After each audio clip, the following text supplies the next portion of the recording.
So, hello everybody. Emperor MSK here, and welcome to another lecture. And today we are going to talk about whether or not Germany could or could not win the world wars and why. So, basically, this probably doesn't need a big introduction because I think many of you already know what the world wars are, but basically they were conflicts in in the early 20th century, like from 1914 to 1945. Obviously there was peace between them, but roughly in that era wa- were the two world wars, World War One and World War Two. And basically it was usually like, for example, Britain, France versus Germany in both wars, basically. Though, of course, it's much more complicated than that, but this is essentially like the simplified version. Plus, many other nations, like, for example, America, etc. So, in this video, I hope to shed some light on why I really don't think that Germany stood a chance at winning either of the world wars. Like, unless we make really big changes to history, Germany really isn't going to win. So, first off, we start with World War One, and please pardon the mistakes on the maps. I kind of made these in a rush. So, but in the future, I really hope to make these maps a bit better. But yeah, this is basically the map of Europe before World War One, and this is after. So basically, yeah, a lot changed. So basically, let's get started with World War One. So essentially, first off, we have to look at populations. So this is a map I found from Reddit, actually. Yeah, I read Reddit. I feel no shame about it. So basically, this is like the how populations within Europe were divided, like into like, for example, here you can see, like, compared to the Western Entente, the Central Powers actually do have quite an edge with the population, like, compared to UK and France. Well, excluding Russia in this case. However, this isn't exactly fair either because of colonies. Because this fails to take into account like the colonial empires of these European nations. This only like covers the core population of these countries. And essentially, we also have the colonial empires, like, and you can basically see here, Britain and France basically got the lion's share of these colonial holdings within basically like everywhere. Like, here's like Britain, they've got this massive empire stretching all the way here to modern day Kenya from Egypt. And then South Africa. Like, South Africa was a British Dominion, so were Australia, New Zealand, and Canada. And then, of course, India, which had a massive manpower pool. And then France has like these, well, Indochina, Madagascar, West Africa, Algeria, Tunisia, etc. And especially with Britain, since some of their colonies, like Canada, Australia, New Zealand, were essentially like they were these dominions, which were basically former British settler colonies. Well, but have a much like levitated autonomous status within the British Empire. They provided a lot. They could provide a lot of troops, for example, to Europe and to Ottoman Empire, and like these fronts over here, which also like ensures that Britain has a larger manpower pool than Germany. And like, for example, Germany is the only central power that actually has any colonies at all. While these colonies do provide Germany with resources during peacetime, in wartime these aren't really reliable. Like these aren't very in very good positions because they're essentially surrounded by hostile powers. You can see from the map. Like for example, Tanzania and Namibia are basically surrounded by Britain and Belgium, while and Cameroon is basically like my point is that all of these German colonies, because they're small compared to the British ones, they're essentially gonna fall within a year, rendering them worthless during a war. And they can't really provide Germany with the extra manpower that they might need. Like, for example, Australia very quickly overran New Guinea. Japan took these Pacific Islands and Qingdao. And then Britain and France basically, before long, took these colonies for themselves. So, yeah, now that we have that established, then we have the naval war. Basically, Britain has naval supremacy, even at the peak of Germany's Kriegsmarine or, well, High Seas Fleet. And yeah, Germany never even came really didn't even come close to actually competing with the Royal Navy. Because Britain was employing the 2-to-1 ratio with the naval arms race, specifically on dreadnoughts. And Germany can't. And while Germany can try to wage submarine warfare against the British to basically starve them out, it doesn't necessarily guarantee it though, and it actually risks angering neutral powers like the United States, like for example sinking of the Lusitania in 1915. And there only really was one real naval battle, which was the Battle of Jutland, where Germany still failed to break British naval dominance. So basically, Germany can't hope to actually compete with the Royal Navy in the short term, or basically anywhere during World War One. So, and because Britain has a superior navy, they basically can blockade Germany. So, if we go back a few slides here, so basically here you can see that Britain can essentially like blockade Germany through these points and also over here. And this essentially means that the Central Powers are boxed in Europe. They can't import or export any necessary resources they need to win the war, like food. And eventually, they would also like run out of manpower, resources, etc., which would lead to an economic collapse. So basically, that already is one of the reasons as to why Germany doesn't really stand a chance at winning the war unless they're quick about it.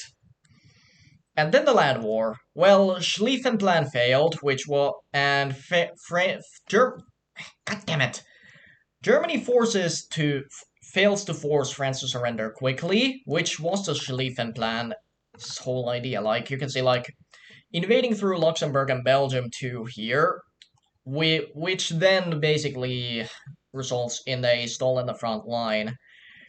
And things for Germany are made even worse when Britain declares war on Germany over Belgium. However, even if Germany didn't invade Belgium, or even if Britain did not declare war on Germany over Belgium, Britain still would have joined the war. The London Parliament had already decided that no matter what happened, they were going to join the war. Britain was not willing to let Germany dominate basically half of Europe.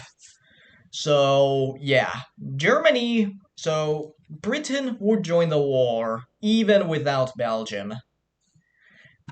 And while the war in the east is more or less successful, in the west the war is essentially a stalemate, running from the English Channel to Switzerland.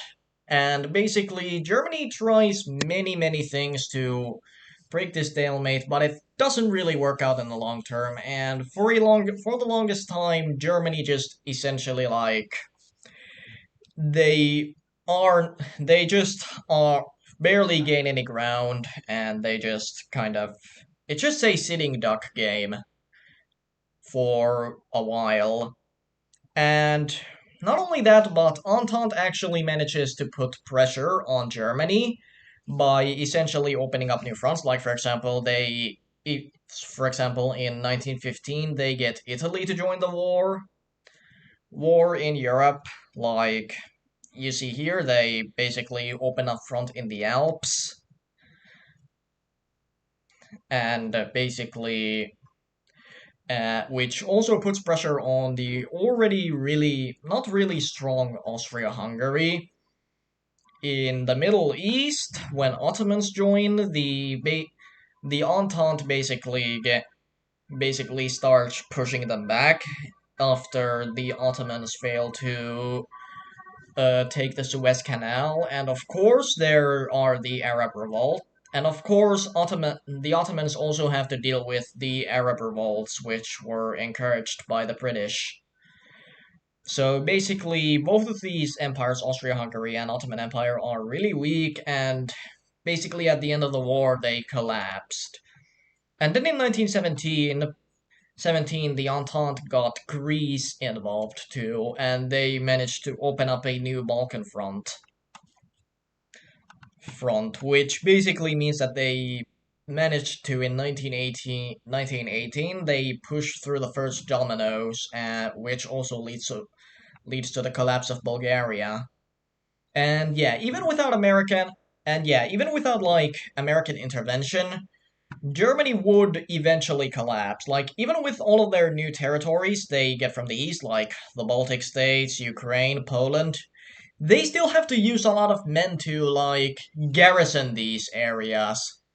Basically, it isn't enough. So garrison these areas, so they don't really get enough resources to actually force the Entente to capitulate. And essentially, because Germany is in a blockade and their economy is soon going to collapse, the Entente can eventually use this, and they can basically just and basically it leads to more or less our timeline where the Central Powers still lose, even without American help because of like in because well first because essentially the the Entente, especially after 1917, could replace their losses, while the Central Powers couldn't. And especially with the and they could produce much more effectively due to the as they weren't under heavy strain because of the blockade. And this essentially means that, and basically, Entente already had a moderately sized advantage without American involvement, but here the American involvement essentially turned Entente's advantage into a crushing one. So even though the Entente even if America didn't get involved, the Entente would still win, though it would take a bit longer, like probably by around a few months at best. But Germany would still surrender, and the war would still end in an Entente victory. And yeah, Germany didn't exactly have the most competent allies, as I just said. But yeah. So we also have to talk about the political landscape in the German Empire. So basically, the Germans were young, they were arrogant, they had too much national pride. And specifically, Kaiser Wilhelm really overestimated German capabilities, and much of the German leadership had had a sort of superiority complex, like they thought themselves invincible due to their heavy industrialization, their vast population, etc. But but later on, it eventually didn't really matter matter all that much due to the strain put on by the Entente, as we just discussed. And because of their undiplomatic behavior, France, Russia, and Britain were basically in an alliance called the Triple Entente. And in addition, the atrocities that Germany committed during the war weren't it were didn't exactly paint Germany in a good light to the rest of the world, notably in America, because, for example, these rape, deportations, murder, etc., basically show, for example, in basically only eight fed Entente propaganda against Germany. And notably in America, many German and Irish diaspora that initially supported the Central Powers weren't exactly enthusiastic about Germany after these atrocities came to light in there. So that certainly played a role in basically like German defeat too. So the answer to could Germany win World War One? In my opinion, yes. Yes, but we would have to change some things. Like, Germany would really just have to swallow up their pride and act more diplomatically before and during the war.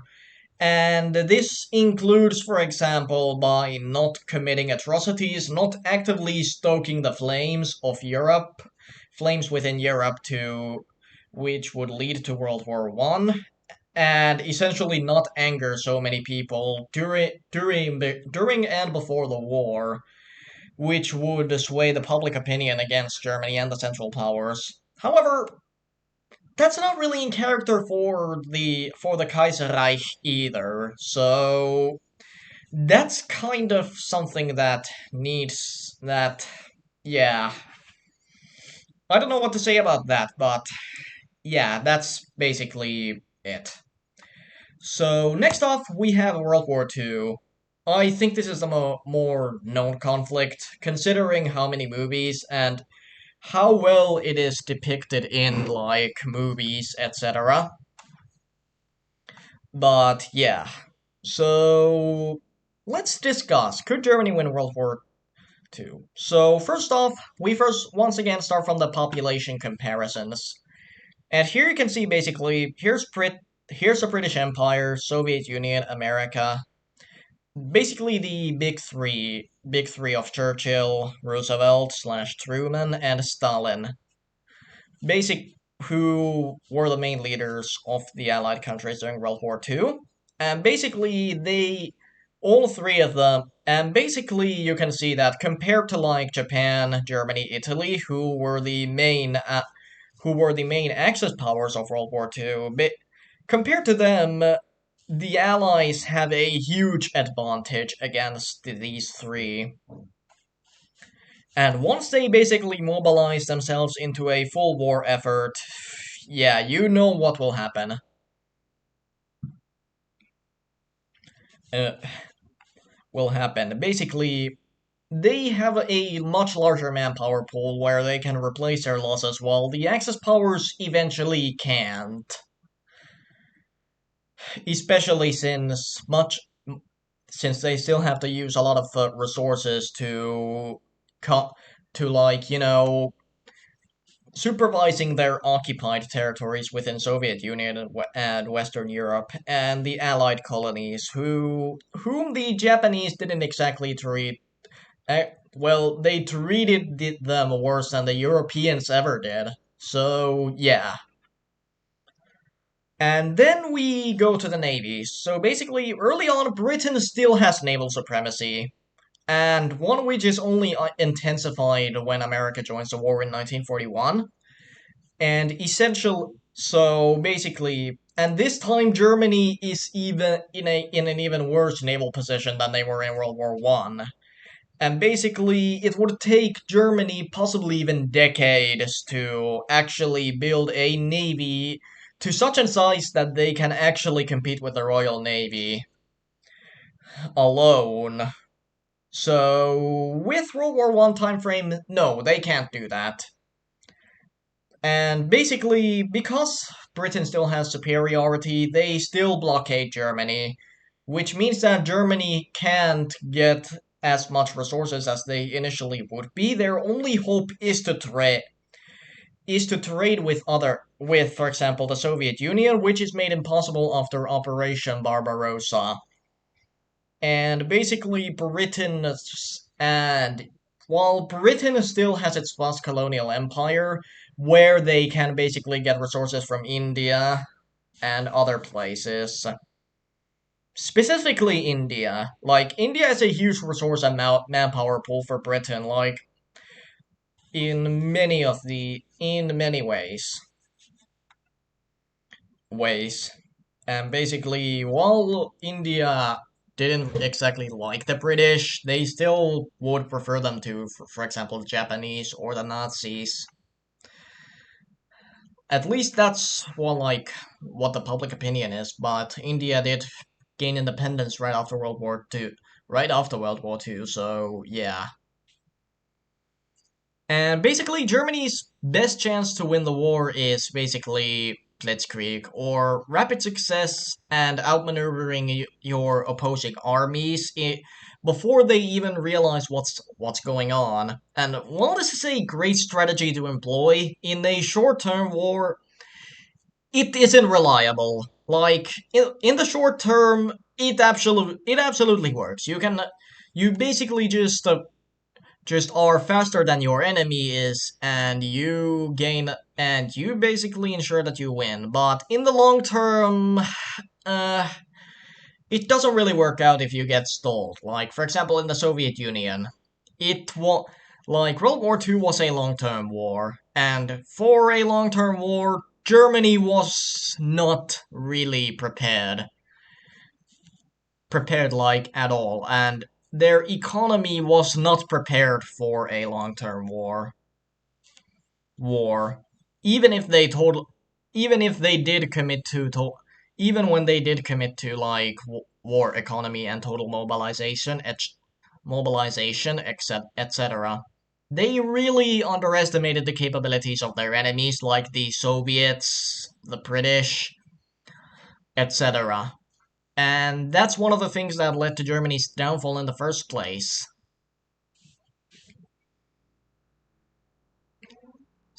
And basically, unless Germany commits to a long term. And yeah, that's basically it. So then I want to quickly like discuss before we go on to the loose ends, like alternative scenarios. I want to discuss like how the German allies are actually like spread out. Like, for example, the two of the Germany's main allies, Italy and Japan, weren't exactly reliable. Like, for example, Italy had an incompetent leadership and a very incompetent army. Basically, they failed to take Egypt, Greece, which essentially forces Germany to basically, how do I word this? Like, and this forces Germany to divert resources to, for example, Africa and other places and other places, troops that really could be used elsewhere. And in addition to, like, for example, garrisoning, maintaining, supervising, etc., occupied territories such as France, Benelux, Poland, large chunks of the Soviet Union, Denmark, Norway, all of whom were pretty hostile to the Nazis occupying their territory. Like, for example, pretty well known, Yugoslavia mounted up a resistance movement in here, and they largely liberated themselves. Like, all of this diverts German resources from, like, other from other places, which maybe would need troops. For example, and then we have Japan. Like, Japan is an entire continent away. Like, over here. Like Germany is over here, Japan is over here. And I think you can see the problem with why Japan isn't a reliable ally. They essentially can't help Germany Germany much, other than by being a distraction, for example, for America and Britain, because they still would have to divert troops here. However, this would only be true if America didn't actually employ the Germany first strategy. Essentially, American strategy during World War One was to basically force Germany to surrender first, like Germany first, and then move on to Japan fully. So it doesn't really work out, and America is basically a nation that can fight a two-front war if it wants to, because they're basically also an ocean away, and they can divert troops anywhere they really wish.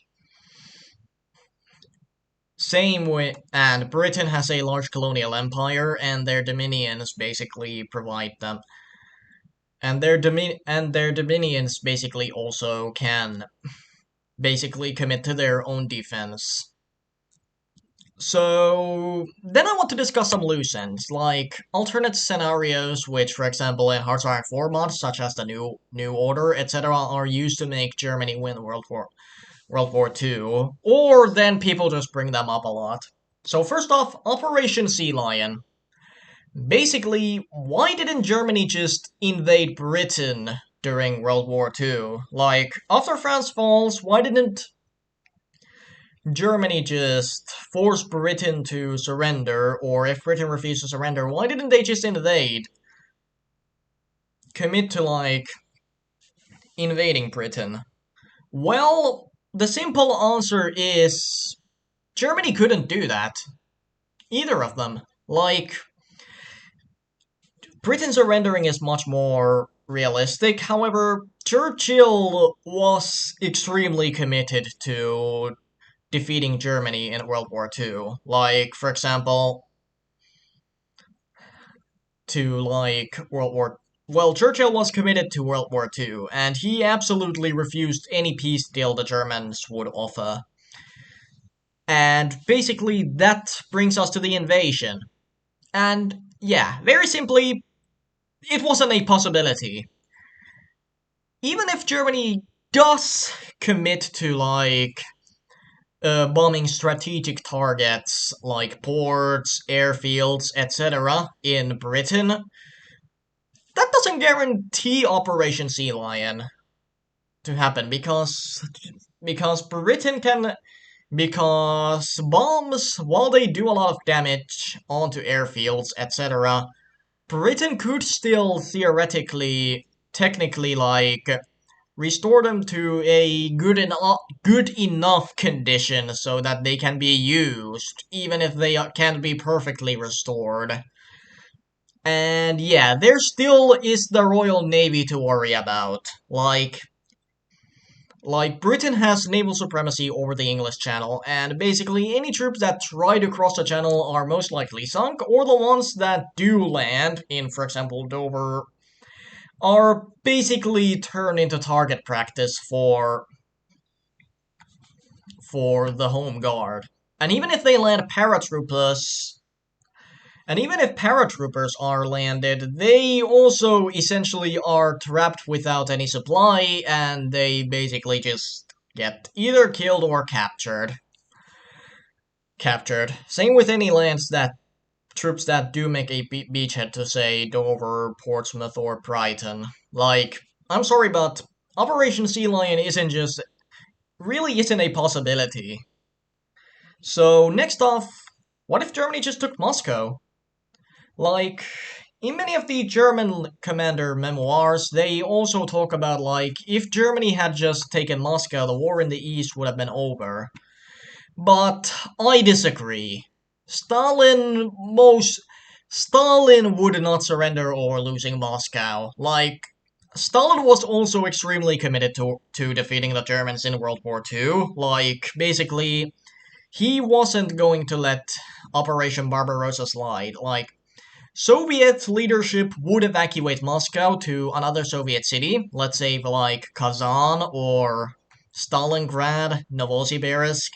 There are many possibilities. I just use Kazan as an example here, as to And basically, they're in Moscow, and basically Moscow is just, and basically while Moscow houses like the center of the Soviet rail network, it just isn't something the Germans can get to like for to inv Germans can be. It isn't enough for Germans to win World War II if they just take Moscow. They still are spread thin in the deep in Soviet Union, deep in hostile territory, having to still deal with many partisan movements in, say, Ukraine, the Baltic states, etc. And yeah, the USSR is rebuilding their strength with their war industry from the Urals and also with the American Lend-Lease. And basically, Germans will still start to get pushed back by around 1943, which means that the Soviets by then retake Moscow. So then Baku oil fields. Well, this would require Germany to actually win Battle of Stalingrad. Like, not just take the city, actually, like, decisively win the Battle of Stalingrad. However, while they technically can take the city, like, they can push the Soviets out of the city, that would only be a Fox victory, because the Soviets would still regroup around the Volga, and they would still encircle the Sixth Army and retake the city. And even if Germany is cut off from Caucasus, Soviets can still supply the region through Iran. Like if Germany, for example, reached Astrakhan, Britain and the Soviets had occupied Iran. And basically, Soviets just take the Iran route to supply their troops that would otherwise be trapped in the Caucasus. And the Soviets would most and the first thing the Soviets would do is break the encirclement in of the Caucasus and, for example, retake Astrakhan and Stalingrad. And even if they take the oil fields, it still doesn't in the long term solve all of Germany's resource problems. And the oil certainly wasn't the only resource that the Germans needed and were lacking during World War II. But realistically speaking, even if the oil fields were under threat, the Soviets would likely just destroy them before the Germans can utilize them. So basically, if Germany reaches Baku, the Soviets before leaving just kind of blow up the oil fields, or sabotage or destroy them in by other means. But basically, you are really naive if you think that the Soviets would essentially just let the Germans to access the oil fields on Baku. No, they most likely would blow them up or something. So that brings us to the conclusion. Could Germany win World War II? My answer is no, unless. So basically, no matter how many victories Germany has, most of them aren't enough to win World War II. Germany needs more. And essentially, Germany would have to commit to rearmament and the war itself to such an extent that they miraculously outlast the Allies, and actually, and very seriously commit to a long-term war, which I do not really think is realistic. Like, German economy was basically built on short-term war, not long-term. But not long-term war. Like, German war economy was built on short-term victories, but in a long-term war, Germans didn't really stand a chance. In addition, I would also have to, like, fundamentally change how the German leadership operates, and basically maybe even remove figures like Hitler from charge. Like, remove the Nazis, because let's be honest, the Nazis were extremely arrogant, and they were the ones who basically brought upon their own downfall. So I don't really think that the Soviet Germans winning World War II under Nazi leadership is really realistic. Like, basically, Germany could have won World War II if they weren't run by the Nazis. Like, that's the best conclusion I can come up to, really. I can make a video about the, like, Germany and World War II, which covers this topic a bit more because honestly, there is so much more that needs to be covered, and I can't do it in just this video because there is just so much more. Like even to elaborate, this would be an hour long video if I started to do that now. But anyway, that's it for this lecture. So if you enjoyed it, please like, and if you didn't like it, and if you have some feedback, then please provide any criticism. I am, of course, trying to improve the quality of these lectures slash videos, etc. So if you have the time of day, please provide me with feedback. Feedback, no matter how bad it is, I can take it, and I use it to just improve. Basically, I am just improving while making these. So if you enjoyed the video, please leave a like, and if you really liked, you can just subscribe. This is all very much voluntary. I don't force you to do anything. So, but yeah, we'll see you on the next lecture. My name is Emperor MSK, and thanks for watching this video. Goodbye.